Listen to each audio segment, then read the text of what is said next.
internetdan bema'ni, behayo narsalarni ko'rish.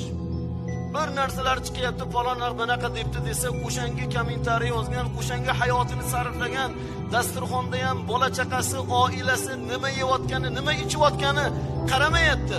Lekin falonchi manaqa debdi ekan, manaqa deb gapirib qo'yibdi ekan, bunaqa bo'ldi ekan, bir rivoyatni qissalargacha, bellargacha ketdi bu yog'i, bir gaplar.